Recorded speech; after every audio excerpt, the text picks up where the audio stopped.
₹30,000 இன்வெஸ்ட்மெண்ட்ல daily ₹1000 profit தரக்கூடிய ஒரு பிசினஸை பத்தி தான் நான் இந்த வீடியோவில் சொல்ல போறேன். நீங்க செகண்ட் இன்கமுக்காக தேடிட்டு இருக்கீங்களா? உங்களுக்கான வீடியோ தான் இது. அதாவது வேற ஏதாவது இன்கம், நான் ஒரு ஜாப்ல போயிட்டு இருக்கேன், எனக்கு ஒரு அடிஷனல் இன்கம் வேணும் அப்படின்னு நினைச்சீங்க அப்படின்னா இந்த வீடியோ ஸ்கிப் பண்ணாம பாருங்க. உங்களுக்கு இந்த வீடியோ எண்டில் நான் என்ன சொல்ல வரேன்றது உங்களுக்கு கிளியரா புரியும். உங்களுக்கு இந்த பிசினஸ் வந்து நான் பண்ணல, இன்னொரு கம்பெனி ஒன்று பண்றாங்க. அவங்க மூலமா தான் எனக்கு இந்த விஷயம் தெரிய வந்துச்சு. இது முழுக்க முழுக்க ட்ரேடிங் சம்பந்தமான ஒரு பிசினஸ். உங்க பணத்தை வந்து நீங்க எந்த அக்கௌண்ட்டுக்கும் யார் அக்கௌண்ட்டுக்கும் கொடுக்க தேவையில்ல, உங்களோட அக்கௌண்ட்லயே வச்சுட்டீங்க போதும். அவங்க ட்ரேட் பண்ணி டெய்லி ₹1000 ப்ராஃபிட் வந்து உங்களுக்கு எடுத்து கொடுக்குறாங்க. அதுல லாஸ் வந்ததுன்னா அந்த கம்பெனியை அதை பேர் பண்ணிக்குது. அந்த எவ்வளவு லாஸ் வந்து பேர் பண்ணிக்கிறேன்னு சொல்லிட்டு அஷூரன்ஸ் தராங்க. ஸோ இதை பத்தின முழு டீடைல்ஸ் உங்களுக்கு வேணும்னு நினைச்சீங்கன்னா வீடியோ ஸ்கிப் பண்ணாம பாருங்க. அதுக்கு முன்னாடி என்னோட நேம் அற்புதராஜ். நம்ம சேனல்ல புதுசா பாக்குறீங்க அப்படின்னா தயவுசெய்து சப்ஸ்கிரைப் பண்ணி வைங்க, அது உங்களுக்கு யூஸ்ஃபுல்லா இருக்கும். இந்த வீடியோ பத்தின கமெண்ட்ஸ் ஏதாவது இருந்ததுன்னா கமெண்ட் செக்ஷன்ல கமெண்ட் பண்ணுங்க. சரி, வாங்க வீடியோக்குள்ள போலாம்.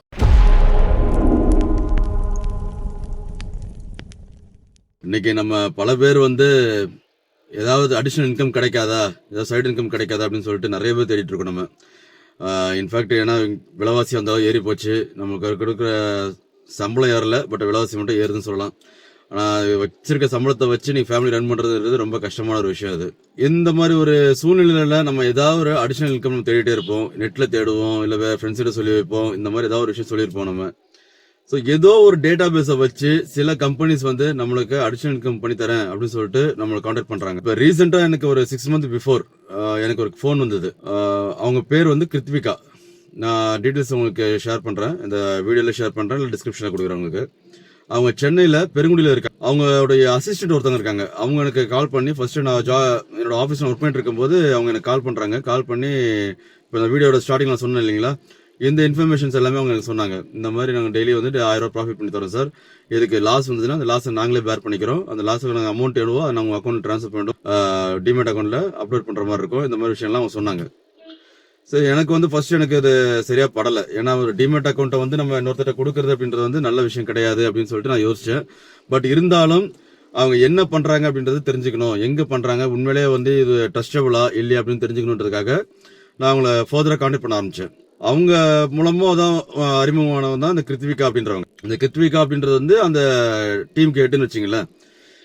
அந்த லேடி என்கிட்ட பேசுனாங்க. பேசிட்டு, சார் ஆமா சார், நாங்கள் இந்த மாதிரி கிட்டத்தட்ட ஒரு 2 to 3 years நாங்கள் பண்ணிட்டு இருக்கோம், நாங்கள் சென்னை பெருங்குடியில் நல்லா போயிட்டு இருக்கு சார் அப்படின்னாங்க. சார் அப்போ உங்க நேரில் மீட் பண்ணணும் மேடம், உங்க ஆஃபீஸ் அட்ரஸ் எனக்கு கொடுங்க அப்படின்னு சொன்னேன் நான். அவங்க எனக்கு ஆஃபீஸ் அட்ரஸ் ஷேர் பண்ணாங்க. ஸோ உங்க நேரில் மீட் பண்ணணும், இந்த ஆஃபீஸ்க்கு நான் நேரில் எப்போ வரலாம் அப்படின்னு கேட்டதுக்கு அவங்க நெக்ஸ்ட் வீக் வாங்க சார், நாங்கள் ஃப்ரீயாக இருப்போம் சார் அப்படின்னாங்க. அதே மாதிரி நானும் போயிட்டு நெக்ஸ்ட் வீக் அவங்கள போய் பார்த்தேன்.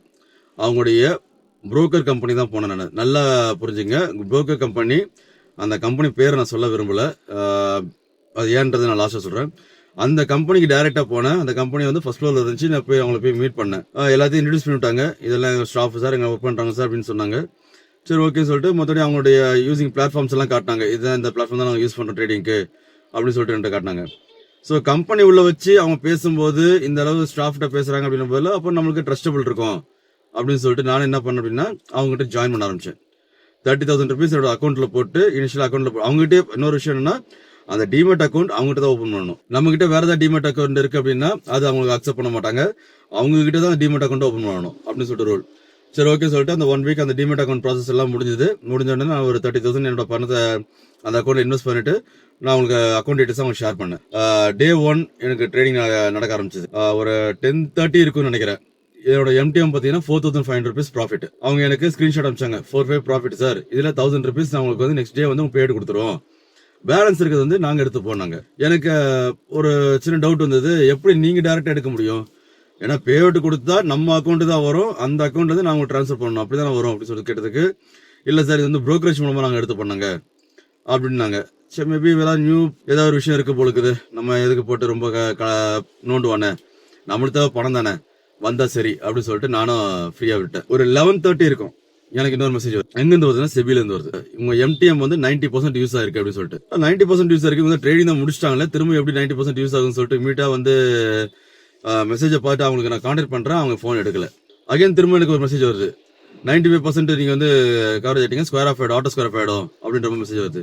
எனக்கு ஒண்ணுமே புரியல. உடனே என்னோட ஆப் ஓப்பன் பண்ணி, ஏன்னா பிகாஸ் அவங்க என்ன சொல்லிருக்காங்கன்னா வந்து நாங்க ட்ரேட் பண்ணும்போது இந்த ஆப்பை யூஸ் பண்ணாதீங்க, கொஞ்ச நாளைக்கு அதுக்கப்புறம் நாங்கள் வந்து எங்களோட டெர்மினலில் மேப் பண்ணதுக்கப்புறம் நீங்கள் யூஸ் பண்ணீங்க அப்படின்ற மாதிரி அவங்க இன்ஃபர்மேஷன் கொடுத்தாங்க. அதனால நான் வந்து அந்த ஆப்பை வந்து நான் ஓப்பன் பண்ணல, ட்ரேடிங் ஆப்பை நான் ஓப்பன் பண்ணல. ஸோ நான் அவங்க அனுப்புற ஸ்க்ரீன்ஷாட் வச்சு தான் நான் பேசியிருந்தேன். அதுக்கப்புறம் உங்கள்கிட்ட நான் ஓப்பன் பண்ணி பார்க்குறேன், பார்த்தா ஒரு கிட்டத்தட்ட ஒரு 28,000 மைனஸில் போய் ஆட்டோ ஸ்கொயர் ஆஃப் ஆயிடுச்சு. எனக்கு ஒன்றுமே புரியல. எனக்கு உடனே அவங்க ஃபோன் அடிக்கிறேன் எடுக்கல ஒரு ஹாஃப் அன் ஹவர் கழிச்சு திரும்ப அவங்க கால் பேக் பண்ணுறாங்க. சார் சொல்லுங்கள் சார், நீ மேடம் என்ன நடந்துச்சு, என் அக்கௌண்ட்டில் பணமே இல்லை, எல்லாமே ஜீரோ இருக்கு அப்படின்றேன்.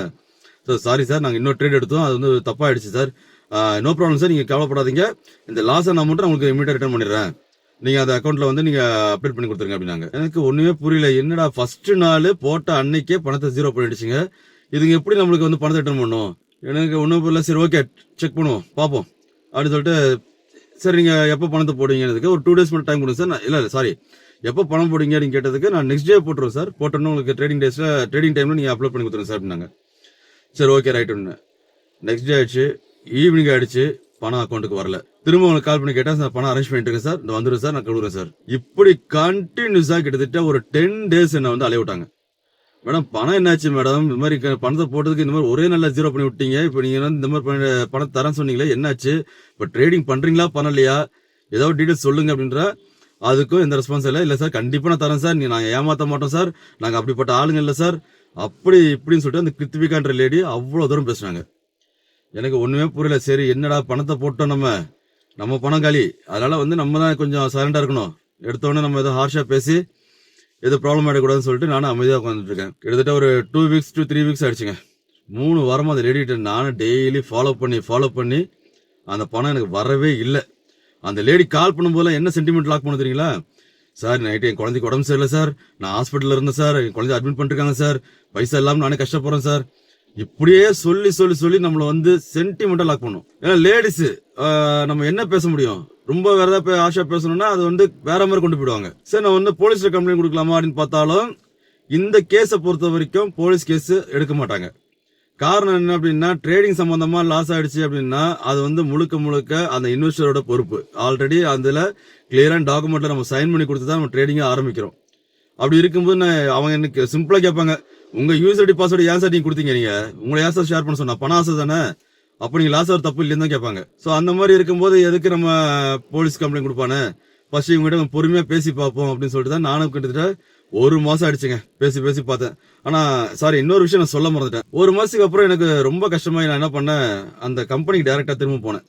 அவங்க லேடி திரும்ப டைரக்டா மீட் பண்ணுவோம், நம்ம போன்லயே பேசியிருந்தா செட் ஆகாது, நேரில் போய் என்ன எதுவும் கேட்டுடலாம், இல்லை அவன் மேனேஜரை பார்த்து பேசுவோம்னு சொல்லிட்டு அவன் போனேன். அந்த லேடி அங்கே இல்லை, இன்னொருத்தங்க இருந்தாங்க. சொல்லுங்க சார் அப்படின்னாங்க. சார் மேடம் இந்த மாதிரி லாஸ்ட் 1 month பிஃபோர் நான் வந்திருந்தேன், பணம் போறதை பத்தி அவங்க பேசிட்டு இருந்தாங்க, நானும் போட்டேன் சார், இந்த மாதிரி விஷயம் நடந்த விஷயத்தை எல்லாத்தையும் கிளியர் எக்ஸ்பிளைன் பண்ணேன். அவங்க சொல்றாங்க, சார் அவங்க வந்து இந்த கம்பெனில சப் புரோக்கர், அவங்க லாஸ்ட் இப்போதான் சார் ஒரு 6 மாசம் முன்னாடி ஜாயின் பண்ணாங்க சப் புரோக்கரா. ஆனா இந்த ஸ்கீமுக்கும் எங்க கம்பெனிக்கு எந்த சம்பந்தமும் கிடையாது.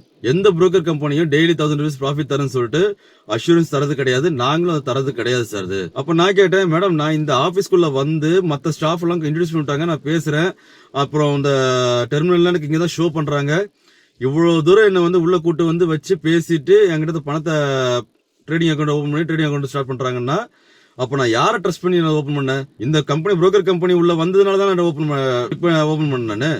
அப்படி இருக்கும்போது நான் எப்படி அந்த லேடி மட்டும் குறை சொல்றது?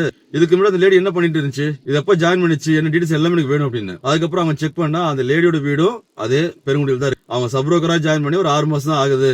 சரி நான் என்ன பண்ணேன், சரியான டென்ஷன் ஆகி வெளியே வந்தேன். லேடிக்கு திரும்ப போனை போட்டேன், போன் எடுக்கல. நானும் கிட்டத்தட்ட ஒரு 2 நாள் ட்ரை பண்ணி பார்த்தேன். வேற நம்பர் இருந்து கால் பண்ணா போன் எடுக்கும், என் நம்பர் இருந்து கால் பண்ணா போன் எடுக்காது. வேற நம்பர் கால் பண்ணதுக்கு அப்புறம் அந்த லேடி போன் எடுத்தது. அவங்ககிட்ட கேக்குறேன், நீங்க அந்த கம்பெனில வேலையே செய்யலையாமே, நீங்க சப் புரோக்கர் தானீங்க அப்படின்னு கேட்டதுக்கு, ஆமா சார் அப்படின்னு சொல்லுது. அப்ப நீ இது முதலே சொல்லணும்ல, என்கிட்ட ஃபர்ஸ்ட் நீ இன்ஃபர்மேஷன் கொடுத்துக்கூடாதா? சப் புரோக்கரா இருந்தா நான் வந்து உங்கள்கிட்ட அக்கௌண்ட் ஓபன் பண்ணிருக்க மாட்டேனே, நீ வந்து இன்னமும் அந்த கம்பெனி ஸ்டாஃப் மாதிரி வந்து நீ அவ்வளவு தூரம் பேசி தான் ஓபன் பண்ணி அப்படின்னு கேட்டதுக்கு அந்த லேடி சொல்லிச்சு, சார் என்ன சார் நீங்க வாய்ஸ் ரேஸ் பண்ணி பேசுறீங்க, ட்ரேடிங்ல லாஸ் ஆச்சுன்னா யார் சார் பணம் ரிட்டர்ன் பண்ணுவா அப்படின்னு. மேடம் ட்ரேடிங்ல லாஸ் ஆச்சுன்னா பணம் யார் ரிட்டர்ன் பண்ண மாட்டாங்கிறது எனக்கு தெரியும், அது நான் ட்ரேட் பண்ணிதான். நீ இப்ப ஸ்கேம் பண்ணிருக்க, மிகப்பெரிய ஸ்கேம் பண்ணிருக்க, இருந்தாலும் நீ கை குழந்தைய வச்சு நீ என்கிட்ட பேசிட்டு இருக்க, அந்த ஒரு காரணத்துக்காக தான் நானும் வந்து பொறுமையாக போயிட்டு இருக்கேன். ஸோ நெக்ஸ்ட் டைம் வந்து யாரை ஏமாத்தாத அளவுக்கு என்னால் பண்ண முடியும், நான் என்ன பண்றேன் பாருன்னு சொல்லிட்டு நானும் வந்து அவங்ககிட்ட கட் பண்ணிட்டேன். அந்த பணமும் எனக்கு வரல. இந்த வீடியோ கூட நான் ஏன் மேக் பண்றேன் அப்படின்னா, நான் லாஸ் ஆன மாதிரி நீங்க யாரும் வந்து செகண்ட் இன்கம் தேடி போறவங்களா இருந்தாலும் சரி, இல்ல வந்து ட்ரேடிங் மூலமா நான் சம்பாதிக்கணும் அப்படின்னு நினைச்சீங்க அப்படின்னா இந்த மாதிரி ஃப்ராடு கால்ஸை தயவுசெய்து அவாய்ட் பண்ணுங்க அப்படின்றதுக்காக தான் இந்த வீடியோவை நான் மேக் பண்ணவே செஞ்சேன். அதான் நான் லாஸ் ஆனாலும் பரவாயில்ல, இது எனக்கு வெளியே சொன்னால் அசிங்கம் தான், பட் இருந்தாலும் நோ ப்ராப்ளம். ஏன்னா நான் அசிங்கப்பட்ட மாதிரி வேற யாரும் அசிங்கப்பட வேண்டாம் அப்படின்றதுக்காக தான் இந்த வீடியோவே நான் மேக் பண்ணுறேன். யாராவது ஃபோன் பண்ணி இந்த மாதிரி நான் ட்ரேடிங்கில் சம்பாதிச்சு தரேன், டெய்லி 1000 ரூபா தரேன், நான் கால்ஸ் தரேன், லொட்டை தரேன் அப்படின்னு சொன்னாங்கன்னா முதல்ல அவங்ககிட்ட கேளுங்க, நீ என்னத்தை கிழிச்சுன்னு கேளுங்க. நீ என்ன கிழிச்சு என்ன சம்பாதிச்ச, நீ அடுத்தவங்களுக்கு சொல்லி தரதுக்கோ, அடுத்தவங்களுக்கு காசு தரதுக்கோ, அடுத்தவங்க ட்ரேடிங் பண்றதுக்கோ உனக்கு என்ன தகுதி இருக்கீங்க முதல்ல கேளுங்க. ஃபர்ஸ்ட் அவனோட ட்ரேடிங் அக்கௌண்ட்டை லைவா ஓபன் பண்ண சொல்லுங்க. அந்த ஸ்கிரீன்ஷாட் அனுப்புற கதையே இங்க வேண்டாம். ஏன்னா இன்னைக்கு ஏஐல எவ்வளவோ பண்ண முடியும். லைவா நீங்க ப்ராஃபிட் பண்ற மாதிரி வந்து போட்டோஷாப் எடிட் பண்ண முடியும். ஸோ அந்த ஸ்கிரீன்ஷாட் அனுப்புற ஆணி புடுங்குற வேலையே வேண்டாம். நான் டீம் வியூவர்ல வரேன், உன்னுடைய லாகினை நீ என் கண்ணு முன்னாடி ஓபன் பண்ணி உன்னோட ட்ரேடிங் அக்கௌண்ட்டை எனக்கு ஓபன் பண்ணி காட்டு. நீ எவ்வளவு பே அவுட் எடுத்திருக்கேன்னு காட்டு.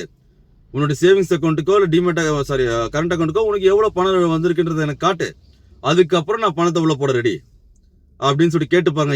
பண்ணால் ஒருத்தவன் பண்றான்னு பார்க்கலாம், ஒருத்தவங்களுக்கு அவனோட ட்ரேடிங் அக்கௌண்ட் ஷோ பண்றான்னு பார்க்கலாம். சரிங்களா? ஸோ மோஸ்ட் ப்ராபபிலி அவங்களால சம்பாதிக்க முடியலன்ற ஒரே காரணத்துக்காக மட்டும்தான் இந்த மாதிரி ஃப்ராடு வேலையை பண்ண ஆரம்பிக்குதுங்க. கால் பண்ணி கால்ஸ் தரேன், நான் வந்து அக்கௌண்ட் ஹேண்ட்லிங் பண்றேன், டெய்லி ப்ராஃபிட் தரேன், இந்த மாதிரி இந்த கிருத்திவிகா மாதிரி ஃப்ராடுங்க நிறைய இருக்காங்க. அதனால கொஞ்சம் யோசிச்சு முடிவு பண்ணுங்க. நீங்களும் இந்த மாதிரி ஏதாவது சஃபரா இருந்தீங்க, இந்த மாதிரி ஏதாவது விஷயத்துல ஏமாந்தீங்க அப்படின்னா கமெண்ட் செக்ஷன்ல கமெண்ட் பண்ணுங்க. இல்ல உங்க ஃப்ரெண்ட்ஸ் யாராவது ட்ரேடிங் பண்ணிட்டு இருக்காங்க, இல்ல செகண்ட் இன்கம் தேடிட்டு இருக்காங்க அப்படின்னா இந்த வீடியோ ஷேர் பண்ணுங்க. அவங்களுக்கு இது ஒரு அவேர்னஸா இருக்கும். ஸோ இந்த வீடியோ உங்களுக்கு யூஸ்ஃபுல்லா இருக்கும் நம்புறேன். இந்த வீடியோ உங்களுக்கு பிடிச்சிருந்ததுன்னா தயவுசெய்து சப்ஸ்கிரைப் பண்ணுங்க, லைக் பண்ணுங்க. இந்த வீடியோ பத்தின கமெண்ட்ஸ் ஏதாவது இருந்தது அப்படின்னா கமெண்ட் செக்ஷன்ல கமெண்ட் பண்ணுங்க. ஸோ அடுத்த வீடியோவில் உங்களை சந்திக்கும் வரை உங்களிடம் விடைபெறுவது உங்கள் அற்புதராஜ். பாய்.